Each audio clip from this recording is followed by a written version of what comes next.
অনিন্দিতা খুবই জেলাস হয় কারণ এই পুরস্কারটা আমার হাজব্যান্ড সুদীপের জন্য, এটা রুদ্ররূপ সান্যালের জন্য এই পুরস্কারটা পেল। ফুলকিতে যে চরিত্রটাও প্লে করে সুদীপ, আমার হাজব্যান্ড বলে নয়, সুদীপ খুবই ভালো অভিনেতা, উৎকৃষ্ট মানের অভিনেতা সুদীপ, খুব হার্ড ওয়ার্কিং অভিনেতা। তাই অবশ্যই একজন অ্যাক্টর হিসেবে বা একজন কালিগ হিসেবে যদি আরেকজন কালিগ তার ট্যালেন্টের জন্য, তার পারফরমেন্সের জন্য পুরস্কৃত হয়, সেটা তো ভালো লাগেই। তার সঙ্গে সেটা যদি আমার হাজব্যান্ড হয় তাহলে তো অবভিয়াসলি এক্সট্রা করে ভালো লাগা আছে, এক্সট্রা করে গর্ব আছে। I feel so proud of ইট।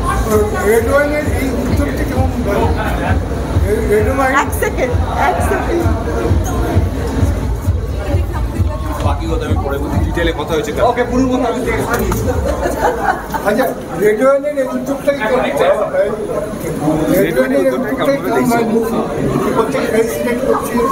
হ্যাঁ, এটা খুবই ভালো ইনিশিয়েটিভ। আমি এক্ষুনি আরেকজনকেও সেটাই বলছিলাম যে নভেস্তা, রেড ওয়াইন এন্টারটেনমেন্ট এবং আরও যারা এই পুরো বিষয়টার সাথে যুক্ত রয়েছেন, অভিজিৎদা, অনিন্দদা, মানে এটা ভীষণ ভালো ইনিশিয়েটিভ। কারণ পুরস্কার পেতে সকলের ভালো লাগে, সম্মান পেতে সকলের ভালো লাগে। তাই আমাদেরকে যেই আলাদা করে একটা ইন্সপায়ার করার একটা ইভেন্ট এখানে বানানো হচ্ছে বা অনুষ্ঠিত হচ্ছে, সেটা আমাদের জন্য খুবই বড় পাওনা।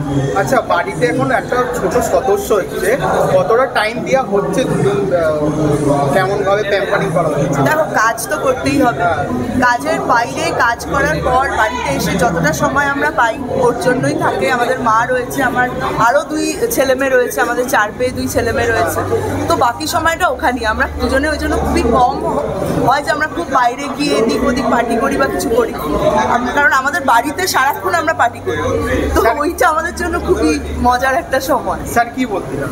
হ্যাঁ, ওটাই আমি মানে আগে এরকম হতো, আগে অনিন্দিতার জন্য তাড়াতাড়ি বাড়ি ফিরে আসতাম, এখন অনিন্দিতার সাথে আরেকটি কারণ যোগ হয়েছে।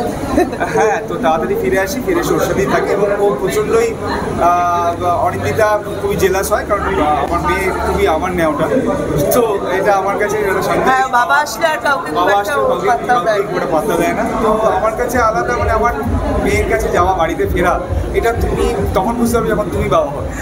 আলাদা করে বোঝানোর একদম একদম। এখন পুজো আসছে, পুজো কি প্ল্যানিং? 4 দিন তারপরে বাড়িতে ছোট, বাড়িতেই থাকবো ওকে নিয়ে। ওকে হয়তো প্রথমবার আমরা দেবী দর্শন করাবো, প্রথমবারের জন্য মা দুর্গার মুখ দেখবে, তো সবাই মিলে বাড়িতে থাকবো, আনন্দ করবো, এইটাই। আর রুদ্ররূপ সান্যাল আমার কাছে খুবই একটা কি বলবো ফেভারেবল ক্যারেক্টার হয়ে থাকবে সারা জীবন। আমি আমার পুরোটা দিয়েছিলাম, রাখি দিয়ে যিনি লেখেন আর কি, রাখি দিয়ে একটা অসম্ভব ভালো চরিত্র আমাকে গিফট করেছিলাম, তার সাথে শ্রীকান্ত আমাকে এই চরিত্রটা গিফট করেছে। আমি মনে হয় জাস্টিস করতে পেরেছি। আর আমি যেটা স্টেজেও বলছিলাম যে এই সিরিয়ালটা চলতে চলতে আমার মেয়ে এসছে, আমার বাবা চলে গেছেন, তো রুদ্ররূপ সান্যাল চরিত্রটা আমার সারা জীবন মনের মণিকোটে গেঁথেই থাকে।